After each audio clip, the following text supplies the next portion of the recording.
All right. Good morning, everyone. Looks like we're live going for a Friday morning. How's everybody doing? Made it.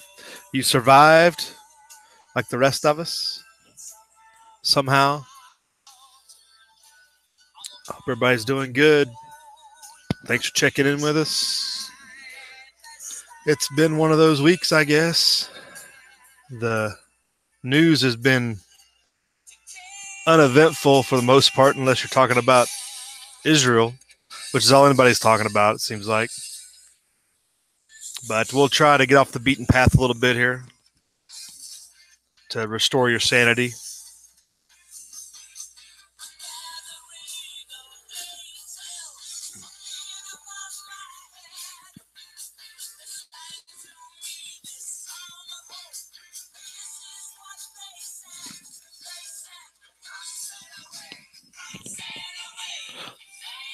But you can see there with the weather, it's quite wet in the middle of the country. It's like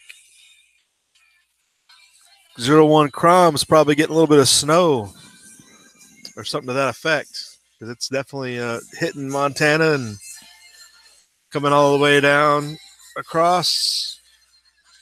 More rain out in the middle of the country. So, spring like weather for many. Hope it's a little bit windy here. We're supposed to get rain later tonight or something.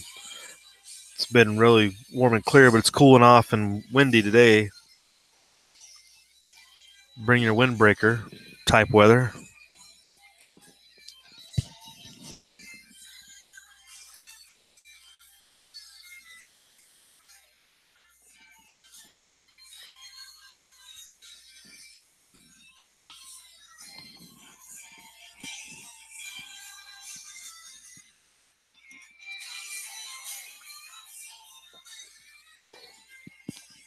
Who we got joining us this morning? So we got Mr. Tommy Boy. Good morning. Barry Wood. Rain and cold. I think everybody just assumes Washington's always like that, Barry. I don't think anybody really thinks anything different, right? Thanks for jumping in. Caregiver, good morning. How you doing? Thanks for checking in with us. Oh my goodness, we've been joined by the NSA this morning. What's up, third option? Well, I think you're going to get some rain before you get the 90s. It looks like you might be getting some afternoon thunderstorms at least. That whole section of rains are coming right at you, third op. Thanks for checking in off your busy schedule. Yeah, Tommy Boy, I think maybe, I don't know if America's watching, so you might want to rephrase that.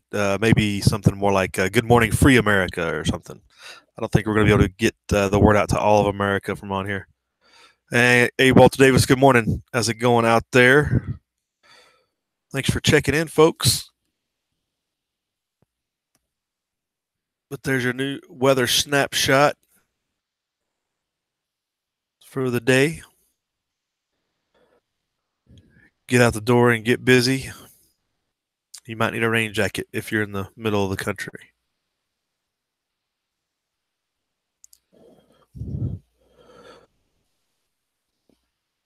So trying to think of looking at anything of interest this morning. Kind of low impact. Which no news is good news, right?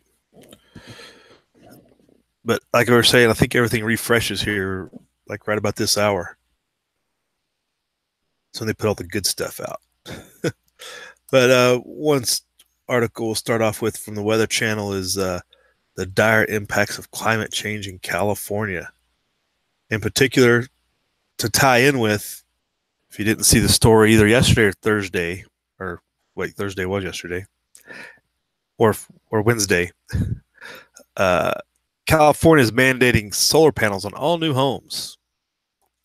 Talk about increasing prices. That'll do it right there. And really, is this a fight against climate change, or is it just a way to feed the power grid off the backs of the common person? You know? it's not really. We'll see how impactful it actually is, but it's actually a weatherstate.com article, which also, if you remember back just a couple months ago, the Weather Channel founder was killed or died. Or was it killed? He died. He was old, but he was strongly against the concept of man-made global warming and didn't propagate that on his news site, which was talking about the weather.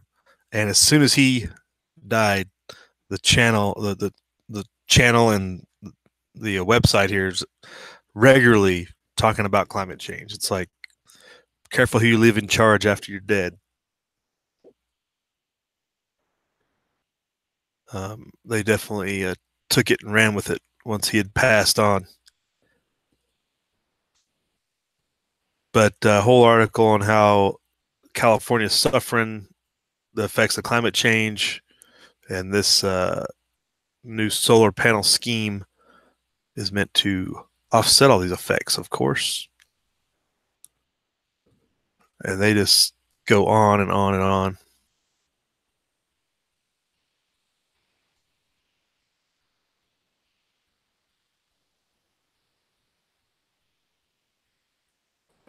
And it just closes with, by adopting this policy, we can expand solar power throughout California, which is more crucial than ever as Donald Trump and the federal administration try to reverse all the progress we have made to combat climate change, Weiner said, who is a state senator. Once again, California is showing its leadership in our fight for a 100% renewable energy future. If there's ever time for Jefferson to get to get out of California, it's now. Because this whole concept of mandatory solar is going to kill things. Lake Tahoe alone, Lake Tahoe area, all up and down the Sierras from Mammoth north through the Cascades. You're going to have 4 or 5 months out of the year. How are you going to collect solar energy? Either one, you're in the shadow of the trees, the forest, you're in a forested area, and it's going to block a large portion of your solar gathering day, or it's going to be covered in snow. Really, those people are going to be getting very little benefit out of using the solar energy they are so hyped up to force you to use or try to use. But they're still probably going to mandate you hook up to the grid too. I think it's an industrial regulatory scheme to continue to feed the grid, but also give the power companies free energy essentially for what you don't use. So that's an interesting story. It's a scam, if you ask me. We'll see what happens with it. I don't know how. Again, many of these counties in the north, everybody in the state of Jefferson's probably opposed to this mandatory regulation type thing, but the practicality of it in those counties as well is, if you're in a forested area like that, like, you're not going to be generating much energy 6 months out of the year or more. It's going to be very little benefit for all that extra cost that's going to get cooked into all these houses now. Hey, thanks for checking in. Big Ben challenges. What's going on? M. Long, hey, good morning, sir. How's it going? Is that Ford shutdown affecting your plan out there, M. Long? So to tie into this madness of mandatory home construction concepts coming out of California, found this story yesterday out of CNBC. The burned out Silicon Valley house sells for $938,000 for a small empty lot, essentially, because the structure's gone. It's an empty lot. House burned years ago. Almost $1 million. Everybody's like, it's location, yada, yada. But, and it's interesting because now when I go to click on it to click through, after I shorted it on G+, it's gone. The article's gone. I can't find it on CNBC anymore. So I don't know if they retracted it because it was inaccurate, or maybe they replaced it with their first state to mandate solar panels on new homes. But it's gone now. I can't find it. But that article was yesterday, and it was on CNBC. I don't know if it was shared elsewhere. Another Paz, I think it was. I want to say I saw it somewhere else. But for some reason, they took this down about this house selling for almost $1 million. And you want to talk about a real estate bubble? Like if that's not the limit, if that's not the peak, where inflation is about ready to get really serious. My opinions, of course. But when and you can see from the pictures, not only here, but they do a Google Map search in the article, did one in the article when they actually had it, and it's just a normal neighborhood. It's not like your high-end neighborhood or nothing like that. So let me do a search here real quick while we're on this topic.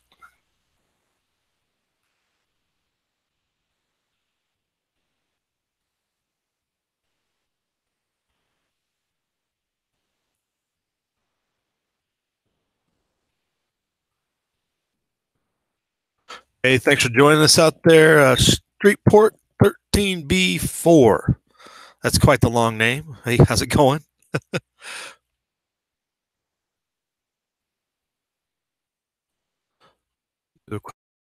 Try to get this search term in that maybe we'll come up with something. Oh, there it is. Actually on the local news. So let me pull this over.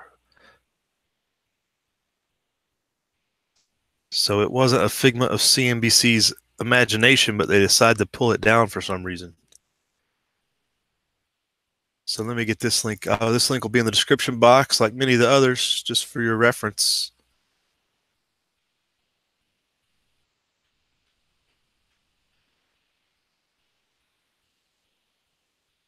So this was out of the Mercury News out of San Jose. There is the photo. Heavily damaged by fire, sold for more than $900,000. Peak insanity.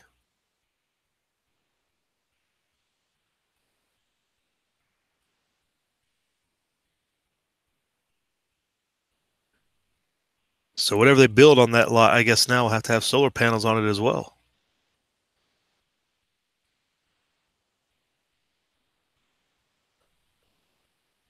But as they say, what happens in California usually bleeds over to Nevada in many respects. People are escaping in droves. Seems like everybody I talk to, anecdotally, of course, is moving here from California. Home prices are out of control because everybody's bringing all their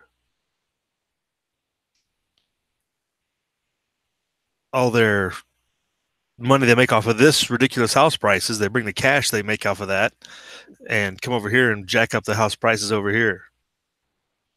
We're seeing a repeat of 08. It's fairly apparent to me. But everybody wants to kind of believe this train is just beginning more than ending. Seems to be the general consensus of the average schmo Joe. And if this is just the beginning, then inflation is really going to be out of control. So there's that article. It's in the description box, but just the image of it, that's selling for $1 million in a really average neighborhood. Nothing. It's not like a high-end neighborhood, not even a upper middle class neighborhood, I guess. Well, maybe it's upper middle class in San Jose, but in most places of the country, just be kind of average looking at least. But the money you have to make to live there is insane.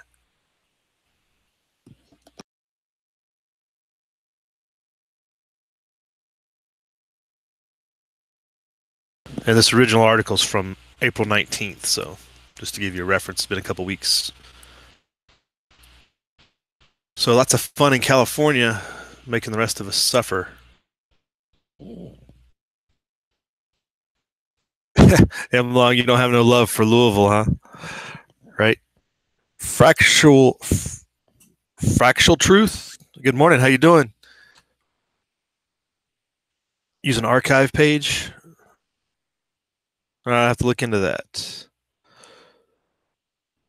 Third option. Unfortunate side effect of California's max exodus. Yeah, exactly. Third. We talked about that. I think it was earlier this week, or was it late last week, where they had that article about 800,000 Californians and are expected to leave in the next year or so, and how that's going to affect their neighboring states like us, Arizona. And they talked also about the Northeast and everybody shooting out and dissipating into the hinterlands and destroying their neighboring states like Vermont, New Hampshire. New Hampshire's really getting affected. I mean, it's just sad what's happening to a lot of those places. Social cancer, Walter, that's probably the only way you can do is cut it out. Secede or die. Cut yourself away from the cancer. It's a different solution to the problem. Hey, good morning, J Mac. We're just talking bad about you guys. We were talking about the solar panel initiative, the mandatory solar power initiative that California just passed. That's going to be a lot of fun for you guys, huh?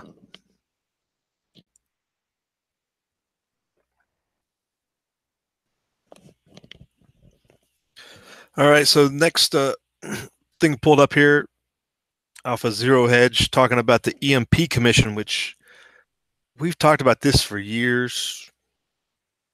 The different effects of the EMPs and the fragile nature of the electric grid and what could potentially happen in a not so much an EMP but a coronal mass ejection event where massive solar flares take out the electrical grid was the big concern. And this kind of goes off of that. But there's actually a federal commission to study this. Doesn't mean they're going to do anything, but they'll study it.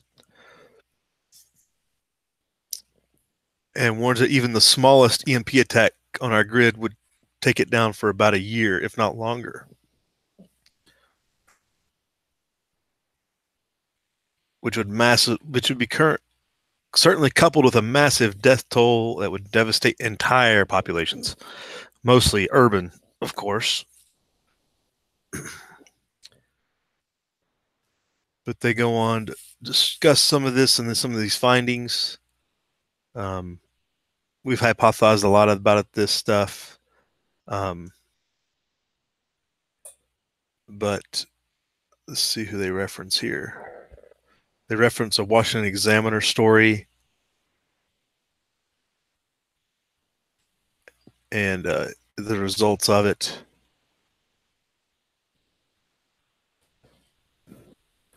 And in the quotes here,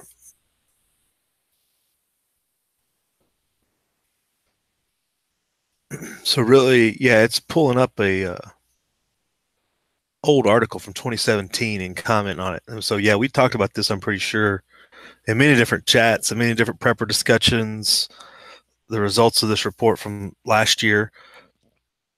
And people need to wake up and understand the nature of what could happen here, because it's a naturally occurring event, not only a weakness that can be exposed by an enemy, but nature can take its course and cause this as well.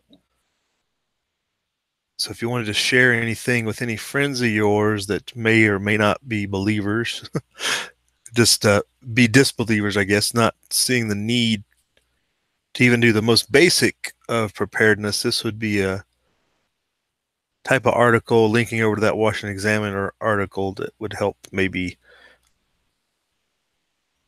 speed that conversation along.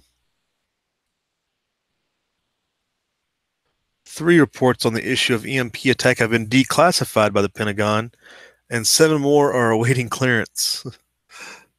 They don't want to panic everybody at once. They want to ease them into their state of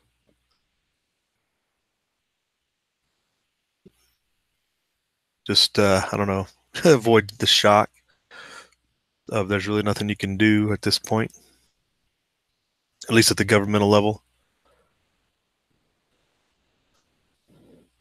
So they just go through the things that look forward to have it happening at the if an EMP event like that happens. Social disorder, communications breakdowns, transportation, gas pumps are inoperable, etc. Water and food, of course, be shortages. Energy will stop, energy flow. Emergency medical services go dark, and death and injury. Yeah, so that's in the links below to check out if you need a reference to share with your friends.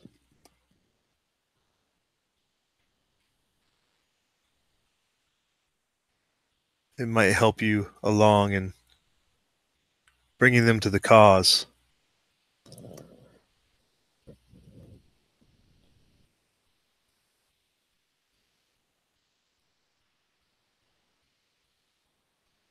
Michael Furberger, good morning. How's it going?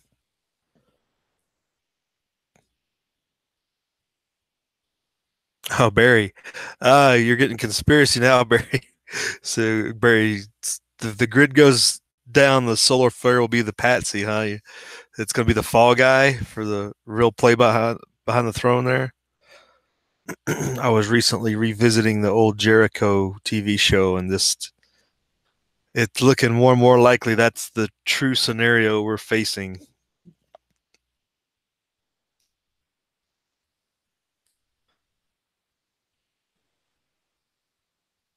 Well, Walter, shelling doesn't directly attack the power grid. I mean, you have to directly attack it. If you're shelling random military sites and stuff, it's not going to affect the power grid necessarily, not the entirety of it. And besides, a lot of times, especially in the Middle East, what you'll have is more neighborhood generators. You don't have a widespread power grid like we have here. It's more like your local tribe, elder, people like that have a centralized for their area generator that powers on only for a couple hours at night. Usually goes off shortly after a little while. Maybe comes on early in the morning, but it doesn't run like our power grid at all. Not even close.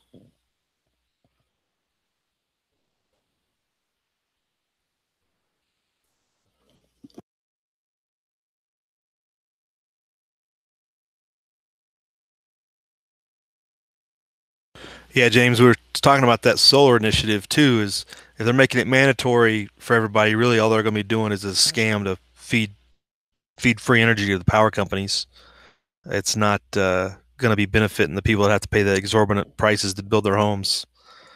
And really, nobody in the northern half of the state is even going to see half of the benefits of solar just because of the nature of the weather and the terrain, the trees, the forested areas. We're going to lose a lot of that effect that we were talking about.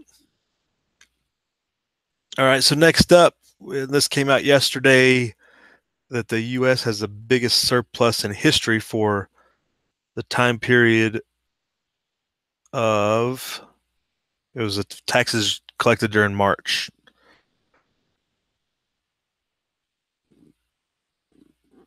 And so this article goes into breaking that down, and this is this is Zero Hedge making their own analysis. They don't bring in another article on this one, but they do reference some of the facts of it.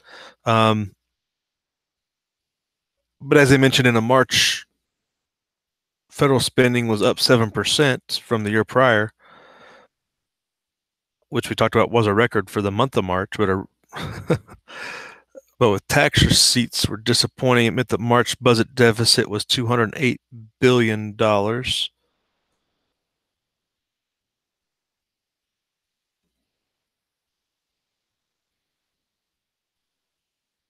The U.S. just posted its largest monthly budget surplus on record in April, the highest federal government receipts ever at just over $500 billion. So they collected over $500 billion in taxes in April. Or let's see what does it say? 510 billion was collected by the feds to misuse and mismanage It's not like they're going to pay the debt down. That was 12% more than April of 2017, so a year ago comparison. And the most received by the Fed in any month in history.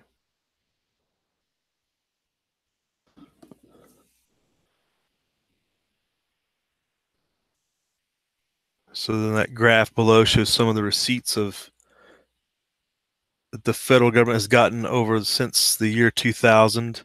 The amount of money collected per quarter, essentially over time, spikes up and down, obviously on a trend upward to collect more and more of your hard-earned labor.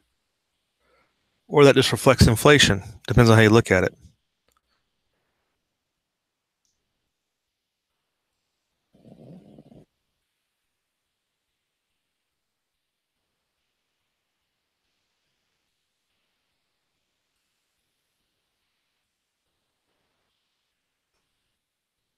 So they hypothesize in here is making the statement, for those wondering if the culprit was tax repatriation, the answer is no. Net corporate income tax totaled 42.2 billion in April and 120 billion so far in the fiscal year.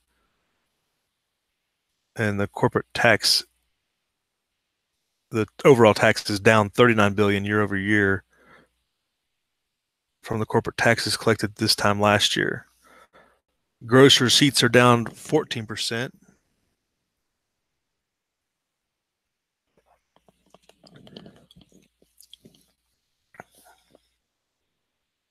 And spending increases. That's the graph of government spending, as they call it, outlays.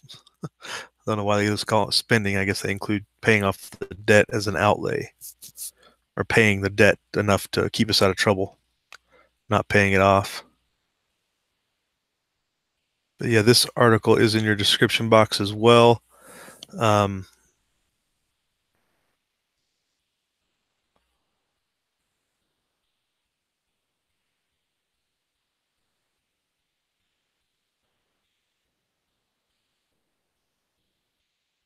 Yeah, just more money for the government waste, really, to use.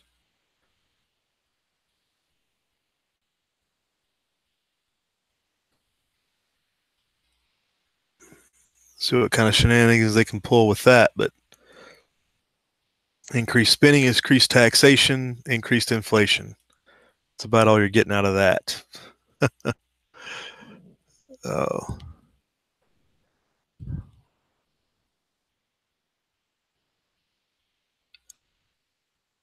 Hey, Mac, they can make whatever they want mandatory. Doesn't mean people are going to do with what they want them to do. Well, I think the legislation is all new construction, so obviously it's going to have to go into local building inspectors to enforce the project. James, I don't know that they're not coming after your home. I don't think, or nothing like that, unless there's, I'm sure 10, 15 years from now, maybe even sooner, they'll probably come around with some legislative mandate that all homes will be converted, before resale or something. You can't resell your home without solar on it or something. They'll probably do something stupid like that. And that might really affect home prices. And at that point, because people just can't afford to do that when they go to resell usually. So that might be the collapse of the real estate market that we've been looking for when that happens. But as of right now, I think it's just new construction, mandating new construction have it.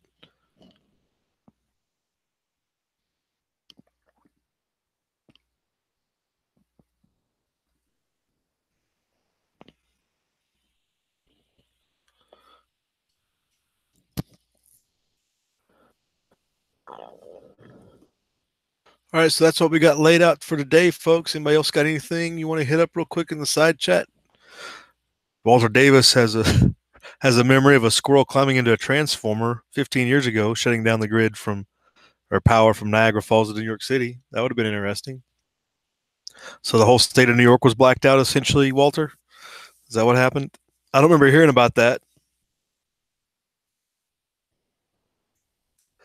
There was that big Northeast blackout several years ago with pretty much Ohio out all the way up through the Northeast and the coast. And Everything else was blacked out for like 2 or 3 days, wasn't it? That was a real eye opener. I think it's when everybody got really serious about, or at least in my circles, everybody got really serious about trying to figure out how to prep for long-term power outages.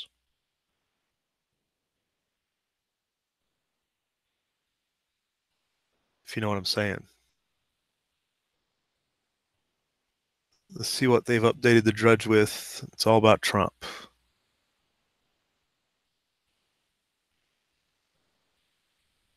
So if you didn't know better, you'd think the only thing going on was Israel rockets into Syria and fighting Iran and et cetera, et cetera.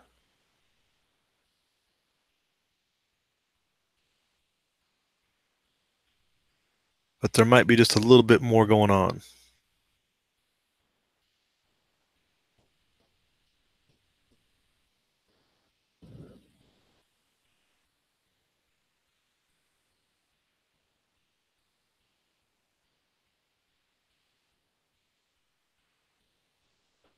So hope everybody has good plans to stay off work and not do anything today. If you're fortunate enough not to, that would be good. Not working on a Friday is always good.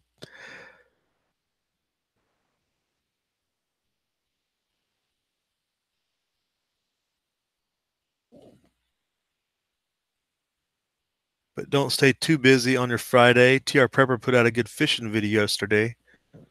If you can get out fishing, is always a good alternative this time of year.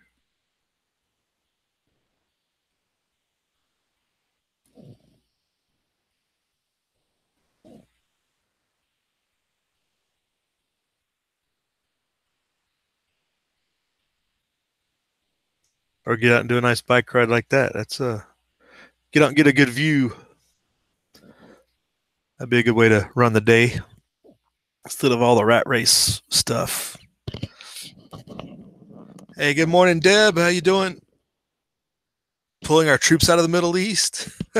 It's not going to happen, but it couldn't happen soon enough if it did happen. That would be my thoughts. I'm sure everybody in the side chat would agree with that. We can't get out fast enough. Yeah, you're right, James. It's all about, just like for the last 8 years, it was nothing but Obama, and now it's nothing but Trump. It's just the distraction of the figurehead to keep people locked in that divisive attitude, us versus them, or us versus ourselves, I should say, instead of us versus them. People having a hard time unite together. So I guess, Deb, that's my simple answer to pulling troops out of the Middle East. Is it can't happen soon enough.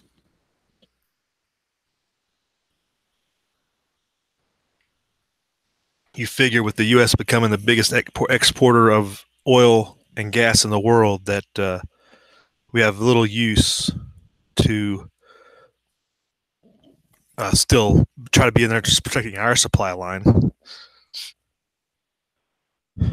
Hey, third option, thanks for checking in, man. Have a good day. Good to see you. We'll try to get a chat going when you're like unoccupied. We got to get you in on a real chat sometime in the evening. You know what I'm saying? It's been a while. We got to do it at some point when we're not talking about the latest event. We'll, just rehash and revisit the good old days. So that's our wrap up for the day, folks. Go out and do something fun. Hopefully you don't get stuck at work all day. So go out there, have a good one. Live free.